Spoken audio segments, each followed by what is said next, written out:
வணக்கம் மகளே. இது ரீசெண்டாக நடந்த சம்பவம். ஒரு 26 வயசு பையன் கள்ளக்குறிச்சியிலேருந்து இங்கே வேலைக்கு வந்திருக்கான். அந்த பையன் ஒரு பொண்ணை லவ் பண்ணி வந்திருக்கான். அந்த பொண்ணுக்கு வீட்டில் மேரேஜ் ஃபிக்ஸ் பண்ணியிருக்காங்க. நாளைக்கு அந்த பொண்ணுக்கு கல்யாணம்னா இன்ன வரைக்கும் அந்த பையன்கிட்ட நல்லா பேசிகிட்டு இருக்கு, லவ் பண்ணுறேன்னு சொல்லிட்டு. இவன் என்ன பண்ணியிருக்கான், இன்ஸ்டாகிராம்லேயோ வாட்ஸ்அப்லேயோ ஏதோ ஒரு ஸ்டோரியில் போய் பார்த்துருக்கான். அப்போ வேற ஒரு பையன் கூட இந்த பொண்ணை ஸ்டோரி போட்டிருக்காங்க, நாளைக்கு மேரேஜ் அப்படின்னு சொல்லி விஷ் பண்ணி ஸ்டேட்டஸ் போட்டிருக்காங்க. இதை பார்த்த உடனே இவனால் தாங்கிக்க முடியல. இவன் உடனே ஃபோன் பண்ணி, என்கிட்ட நல்லா தானே பேசிகிட்டு இருந்தேன், ஏன் என்கிட்ட சொல்லவே இல்லை எனக்கு மேரேஜ் அப்படின்னு சொல்லி அவன் கேட்டிருக்கான்.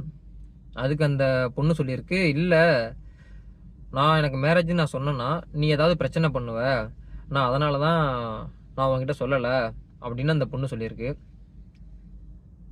இந்த பையன் ஒரு மெசேஜை போட்டு, ஓகே நீ நல்லா இருமா அப்படின்னு மெசேஜை போட்டு, வீட்டுக்கு ஒரு மெசேஜை போட்டு, பூட்டி முடிச்சு வந்த கையோட சாக்ஸை கூட கழட்டாமல் அந்த பையன் மாடியிலேருந்து கீழே தற்கொலை பண்ணிக்கிட்டான். ஏமாத்துறன்னு தெரிஞ்சு போச்சு.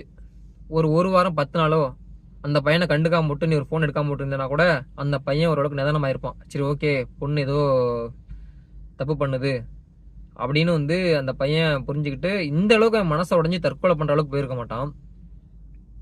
கடைசி வரைக்கும் நம்ப வச்சு அந்த பொண்ணு கழுத்து எடுத்துருக்கு. இது எவ்வளோ பெரிய கொடுமை.